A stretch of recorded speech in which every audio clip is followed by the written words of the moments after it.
Welcome back to the Act Two podcast, a podcast for the real-life working screenwriter. I'm Tasha Hugh. And I am Josh Hallman. And we are Act Two, a network and support group for the everyday working screenwriter, of which this podcast is just one of the things we do. Thank you for joining us here. Please remember, subscribe to the podcast, rate the podcast, write a comment, DM us with any topic suggestions or questions you might have, or if you just want to say hi and update us on what's going on in your writer's life, you can do that at ActTwoWriters@gmail.com, all spelled out, or on our Instagram and Twitter and TikTok and all the things at ActTwoWriters. I'm Story Thursday on Instagram. And I am Josh Hallman on Instagram. Josho Hallman. I have a group of friends that they just started to call me Joshos because I love nachos so much. I didn't know that about you, and now I'm really glad that I do. Do you have any other nicknames? Because Josh is a hard name to nick. I do have some nicknames, but they all come from different parts of like various friend groups. They're not like based on your name. They're probably like... Most people just call me by my last name. Like people, like some people just be like, hey, Hallman. I always wanted to be called by my last name, but I feel like that's more of a dude thing. People don't call women by their last names, and I like it. I mean, I can start. I like that. Thank you. You're gonna be so thrown off. The problem is when you people start calling you by a nickname when you've known someone for so long, it's like it gets you like rattled. It doesn't make any sense. It just doesn't work. Yeah, well, if you do it enough, then it'll just become normal. But yeah, the transition period will be tough. How many people do you think call Tom Cruise just Cruise? No one. Absolutely zero people call him Cruise. No way. You know what? I'm going to start calling him Cruise. Like, he's my guy. Do you think anyone calls him Tommy? Oof. No. There has to maybe an uncle, like a drunk uncle who has been out of contact with him for so long that he's like, oh, I remember when Tommy was younger. Thomas? Anyway, you're in Vegas. I'm in Vegas, guys. Yeah, I'm here for the Icon Summit, 2 Eyes. I'm doing a panel on talking about adapting video games into TV and movies. Oh, man. When is it? It is on Wednesday, April 29th. So this podcast will air after I have spoken. Tony Hawk is in the panel before me. Really? Paul is hoping I get to meet him, but, you know, I don't know. What do you say to Tony Hawk? Hey. Dude. What's up? Good job. Good job being awesome for as long as you've been awesome. You're crushing it, dude. Yeah, I don't know what you say to Tony Hawk. I don't know. Did I ever tell you my Vegas story? I'm about to veer off. No, but let's go. I was once on a road trip. I was with my friend, and we broke down in Vegas. And so I ended up having to stay at the Circus for 11 days. And it was one of the weirdest, worst, best, never going back experiences of my life. What year was this? Because there was a time where Circus was like the place to go. Well, it was not that year. It was early in my life. This is when I was riding on a scooter, actually, across the country. Oh, your cross-country scooter trip that you filmed. And we broke down. So whenever anyone just talks about Vegas, I'm just like, get the chills. You didn't go on the roller coaster in the Circus, like back? No. Theme park? No, I ate Subway and did things that... That's sad. You didn't even get to eat like good Vegas food. That's the only reason to come. I had no money. That was the other things. We're like burning money at the Circus. Yeah. Yeah, that's true. Yeah, when you're like poor doing your cross-country road trip. Anyway, your Vegas experience is going to be so much better, and we'll hear about it maybe next week. Maybe next week we'll talk about how the panel went. Yeah, I was kind of having a chat with an agent last night about these kinds of panels about typically like video games, adapting video games, or just panels about film and TV. And he was like, I hate how panelists always ask the same questions. And he wishes he could get up there and just like rabble rouse basically with the questions, which leads me to like, what would you want a panel like that to talk about? Because it's always the same thing. It's like, you know, like how do you How do you pitch to executives of video game? Like, how do you convey to someone who doesn't know anything about video games what a video game show should be? And what are your horror stories about your, working in video game adaptations and stuff like that? But like, what would you want to know, Josh Hallman? This is actually an interesting question because, Contra, right, was like a video Sure. game. I'm sure it's probably being adapted or has been adapted 50 times. Battleship was obviously a movie.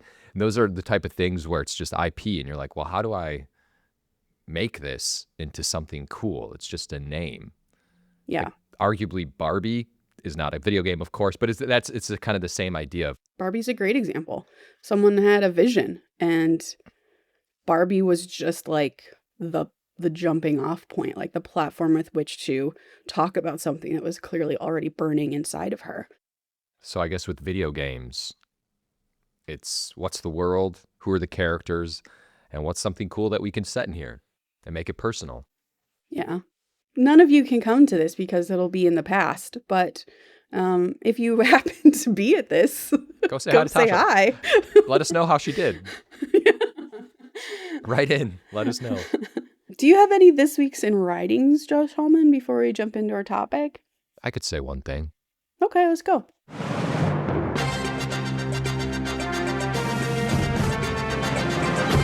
This week in writing. As you might know, I think I found myself a little stressed. Went to the doctor for one thing, came out finding out that may have had high blood pressure due to stress. And this is all to say, I was like, this isn't me. What happened to me? What happened along my way? And so the entertainment world can be difficult. It can be taxing, but just remind yourself to take some me time. Yeah. I actually kind of took the last couple days off of writing specifically because I was like, I need to just kind of recalibrate myself. I can't die early. You did the opposite of what I did. 100%. That's interesting. And I thought about it the entire time. I can sort of like slip a this week in writing in. I'm interviewing writers today for like a mini writer's room that I'm throwing together. Josh Hallman, what kind of questions do you think I should ask a writer in an interview? Oh, well, what kind of things do you like to write? What kind of things do you like to watch? What inspired you? Obviously, have you worked in a group of people before? I mean, how do you ask? How are you? Are you good with collaborating? Because everyone's just going to say, yeah, you need a workaround. I know, you need to sort of trick them somehow into revealing their true selves. I think in like non-writing jobs, what I've had people do to me when I went to apply would be like, what would you do in this situation? Like they'd make up a work situation and like say, how would you handle that? See, the problem with this is I think everyone knows how to answer correctly. So they know what you want to hear. I would ask how they felt about Maverick on a scale of 1 to 10 and just start poking at personal things. Do you have a plan? Do you have a thought? I've written some questions down, but I think it's like kind of a vibe check as well. And you kind of like trust your gut. I remember I interviewed one writer once for Tomb Raider, and there was just a feeling I had after the meeting. I was like, they ticked all the boxes. They said all the right things. They're huge fans of the property, but like something is bothering me about how they sort of portrayed themselves in the meeting. And it turns out my gut was correct, and they ended up on another show, and I just heard horror story after horror story about that person on that show. And I was like, oh, so my gut was reacting to something that like consciously I didn't really pick up on. So I'm hoping my gut will appear again and do its thing. But I like that, like, what are you watching? And I don't know. I hate that question when I'm given it. Yeah. One question I thought of was, what kind of writer do you think you are? Yeah. And I've gotten that question before as well. And early in my career, and I didn't know how to answer. I was confused by the question. And kind of what the question is about is like, I just need to know how you will fit in with me. Like, I know what my strengths are, but I also know what my weaknesses are. So like, are you really good at character, but maybe you're not as good at structure? Like, I just want to know what your strength is. And it's totally okay if like structure is not your thing. If you're really good at like throwing out wild ideas, that are just totally bonkers and off the rails, like that can be really good. It can shake things loose, and like that's interesting too. So like trying to get them to talk about like, what kind of writer are you? What are your strengths as a writer? I like that. And then also, what kind of writer do you want to be? Like, where do you see your career going? Oh, Possibly, just to kind of break that up. But so much of it is a vibe check, because I'm assuming you've read their scripts, you know that they're capable and they can do X, Y, and Z. And so at this point, it's like, is this person like capable of being in a writer's room and breaking story? yeah. But I like that. What kind of writer are you? Just the personal Yeah. questions. Yeah. All right. Well, I'll let you know how it goes. Please. Okay. Okay. Our main topic today is spec writing. We're basically doing a spec check episode. If you Yeah. remember our spec checks we used to do when when we were actively writing When we're writing specs. check in to see every week how each other were doing. So we're kind of checking in. Last week, I went away for the week to an Airbnb by myself, left my husband and my dog, and I went to go just write. And we're going to talk about how successful I was, what hurdles there were, and we're also going to talk about how Josh and I both start specs. What is our process when we just sit down at a blank page with a new idea? What do we do? And then we're also going to talk, I guess, about how Josh didn't write at all last week. So that's exciting. Well, I wouldn't say didn't write at all, because I was definitely jotting ideas down. And I actually had a call with my manager about something. Okay. But it wasn't my active, if I'm setting aside time and I'm going to stress out about this. I was more stressing out about the fact that I was stressing out. Right. The doctor visit. The doctor who just casually said I needed to change some lifestyle things. But aside from that, I never even heard about your little getaway. Well, I mean, we kind of talked about it, but in terms of, I was just getting updates, but in terms of the progress of the actual writing getting done, I didn't really figure out what happened and how much stuff you got done and where you are. I need a health check, a spec check. I'm gonna pull up my script right now and see how many pages I got done. I know you're about to say something like 75. No, it really wasn't. So I got to page 14. Oh, that's great though. I mean, come on. We both knew that my plan was to finish a draft. Oh, did you say 14 or 114? So yeah, I for context of where I was before I went on this spec writing journey, I had an idea. I had a couple paragraphs that I'd emailed to myself when I had this idea. And I had an opening scene. I'd written actually a couple scenes, which I ended up throwing out for the most part. And that was it. I knew so visually like how the movie opens. I knew a few beats, like kind of, it's an action movie, but it's also a drama. I would say it's an action drama. So unlike John Wick, which is just like an action-packed thriller ride, this is a lot of quiet moments in between the action. But I knew what the action beats were, and I knew how it ended for the most part. But those drama beats are what slowed me down. I didn't know how they progressed. I didn't know what they were doing, how they were getting the main character from action set piece to action set piece. Yeah. Because those action set pieces now needed to in some way move that dramatic story along as well, or be inspired by, or, started by that drama. And so I found myself sitting down and we talked about this. I was just going to sit down at my final draft and just write and then see how far it went. And then I got to the first dramatic scene and I was like, what is this? So who are these about? characters? Yeah, exactly. And then that's why when I posted on our socials that I got out the big paper, because I was like, all right, I need to figure out structure, meaning like what is emotionally, dramatically driving my character from beat to beat, from section to section. So I did my like little diagram where I do inciting incident, my break into act 2, my midpoint, my low point, my break into 3, my climax and resolution. So like I did that on a piece of paper and then just kind of like free form wrote where my character starts. Where is she in her status quo, in her setup area? Where is she emotionally? What is she here to do?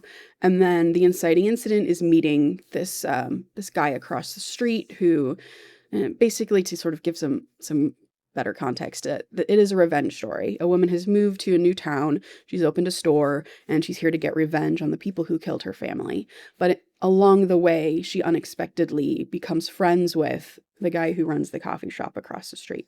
And that relationship transforms her desire for revenge, her outlook on life. She just has basically come here to die by revenge, suicide by revenge.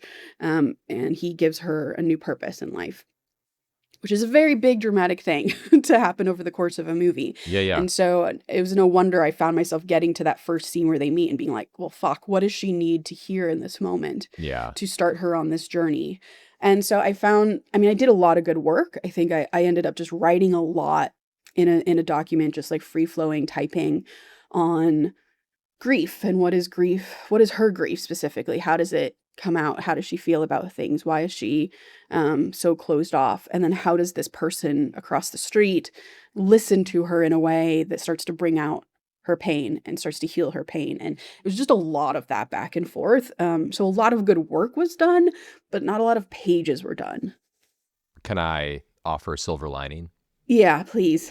When you do jump back in, that hard work is going to be done, because that is hard work. That's so difficult to do, because I think we talked about this the other week. You have to have a strong setup and first act. Otherwise, things just start falling apart as the script goes on. So I'm a firm believer of having, the first half of your script is so important. You can tinker with other things, but that even if you're someone who's trying to just write a spec to get it read, right, at the very base level, you need a good first and second act. So that's my silver lining. You did what you had to do. I think I did do what I had to do. I want to try this again later this year. Part of what disrupted, I think, the process was I did have like meetings on another project that I have. And I don't know, man, I feel like kind of a wuss saying this, but I think it's true. You really need hours and hours of uninterrupted time when you're starting a new idea. Kind of ideally like through the entire process of writing, but certainly when you're starting, because every interruption sets you back like hours. Yeah. Hours. No, seriously. I don't understand how that's true, but it is. It's so weird. Even like questions of, you could be writing, you could be into something, then you get a text from, your significant other that says, hey, where is the bottle of water that I bought yesterday? Yeah. You're like, it's in the kitchen.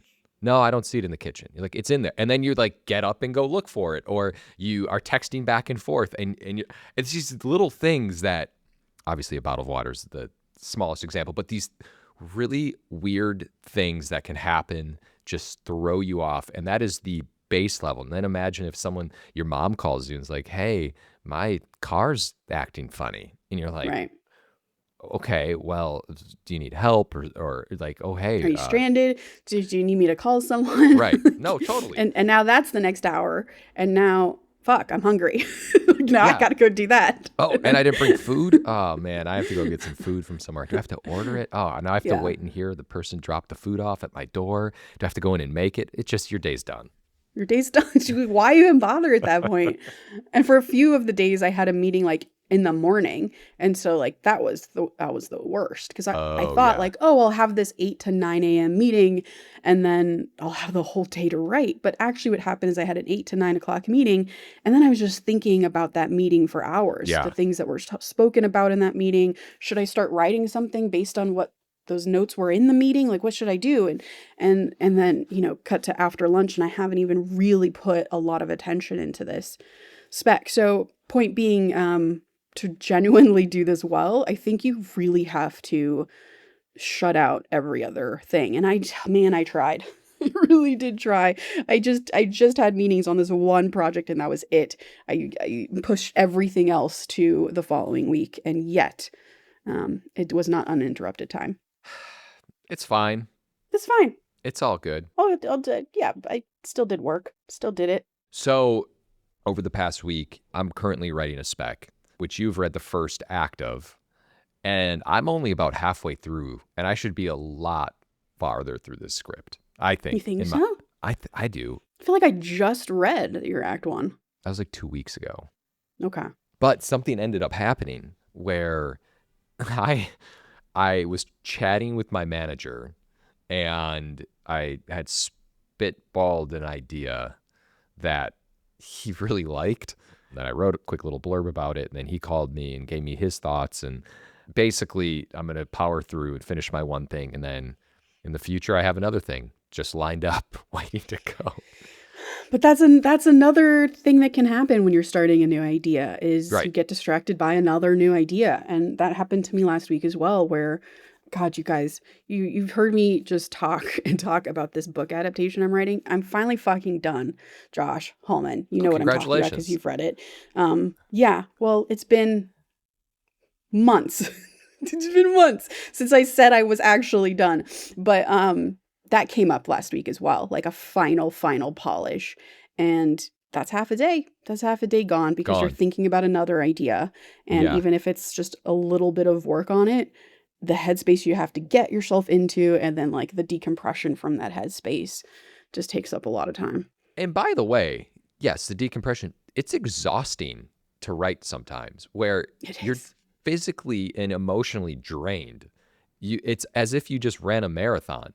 I feel like sometimes people think you can just write something, then jump into writing something else, and then jump into writing something else. That's just not how your brains work. It's like you pour yourself on a page of you're just staring at a screen, sitting and typing. You're just emotionally drained. You have to go walk around afterwards. It's terrible. Writing new stuff is tough, man. It's tough. It's tough. Did you want to talk about where we begin our specs? I'm very curious where you do because you are a spec monster. You're just I don't think spec monster. always coming out with new spec ideas and just conquering them. So I would love to hear. You know, I just as you were telling your story of 14 pages and then what you saying that, I just want to remind you and anyone listening that we had written a spec together, which I still love, by the way. And you had a million things going on, and it was your turn to like take a pass on something. And I was expecting you to send me like 15 pages, and I remember you had sent me something, and it was like 60 pages of something, and I was like, oh shit, Tasha writes fast. And I was like, I'm gonna check myself in therapy. I was like, oh no, is this how fast she writes? This isn't gonna be good. I just remember like it wasn't new stuff though, right? It was like revising. It was revising. That's like a totally different brain that I have. Right. Literally yesterday, I rewrote an entire script that I'm supervising for someone. It took her a week to write it. And then like it took me half a day, because I landed in Vegas around 1. A feature? It's a TV show. Oh, okay. But yeah, it took me like 5 hours and I finished it. So I'm very fast at rewrites. Yeah. Spec writing, rough. This is interesting. So tell me where you start. Okay. So mine is character stuff. Usually, of course, a spec starts with a concept, obviously. That's how what happened? What if this person met this person and this happened? And then it's probably much like a video game adaptation. You're kind of then breaking down. You're thinking, okay, well, who are the characters? What's their deal? What's the emotional drive? And where's the conflict? Once you can start locking in who these people are and why they are the way they are, you're kind of off and running. And then you just start filling in plot. And that's like, to me, with the exception of like a second half of a script, that's a lot easier to do, in my opinion. Because it's like the drama you were talking about. Like, you don't know what the hell what are you talking about? There's no drama or dramatic moments in a scene. It's because probably you don't know what's going on with the characters. Yeah. I'll write down, either I'll handwrite it, or sit at my computer and just be like, okay, these are the characters. This is their deal. This is their hang up. This is what they want. And that's it. I do think that's a lot of my initial work as well. Is I've even written like journal entries in the voice of my character just to like figure out what the voice is, to be in their stream of consciousness. Because I sat down to try to write at a blank final draft page and just had the same response of just like, oh, just a wall. I have no idea where to go. And usually that comes from having no idea who my characters are and what they want. And yeah. And then once I do this work of figuring out who they are, how they talk, what do they want, how would they be in any particular scene, once I have a handle on that, then my next block is like, well, then what the fuck happens next? Like, how I know where I want to get them, because that's how I envision, like, that's usually my starting point for a movie is I know like really exciting beats. I usually can picture when I start a movie what the opening is and what the ending is, and then like a couple cool moments in between. But then having to connect those dots always becomes really hard for me. And I think the trick I'm going to use now I usually get there very late, so I'm going to try and start this now, is think about, okay, now that I have the character voices and what they want and how they behave, what do they want in this scene? On page 14, the scene that I have them in now, what do they want?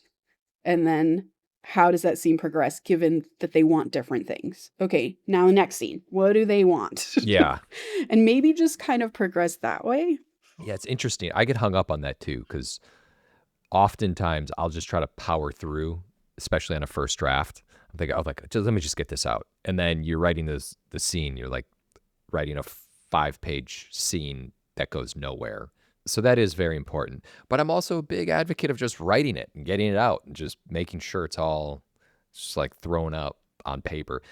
Something I also do and I hold myself accountable is I try to know exactly what the beginning, the middle, and the end of the movie are.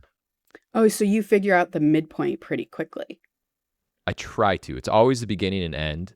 I really try to nail what the middle of the movie is, because then that kind of lets me know what the first half of the movie is and what their motivations are, and then where things go from there.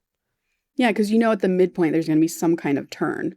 They're going to start thinking Yes. a new way, or some new dramatic thing will happen to them, forcing them in a different direction. So if you can figure out what that is, then you know where they need to be by the time they get there. Yeah, and the characters are working towards something. It's like, oh, we're working to find, John Doe. And then by the midpoint, you realize John Doe was killed. It's like, uh-oh, but now we're in too deep. So what happens now? And so that's for me. That's what I try to do. Once those things are put in place, you're off and running. Yeah. I learned in TV a new way to write, and I'm trying to take it with me to features, and I haven't successfully done it yet. I think just because of lack of patience and time. But in TV, you spend the most time up front, meaning you spend the most time trying to figure out what the fuck is going on in a given episode. So it's literally throwing ideas up on a wall and being like, no, that doesn't work. How about this? No, that doesn't work. How about this? No, half of that doesn't work, but this part is interesting. And you're just like pressure testing ideas until they start to flow. And then what you do is you have rough ideas kind of written up in terms of where scenes go, literally every scene, just rough ideas of each scene, one after the other.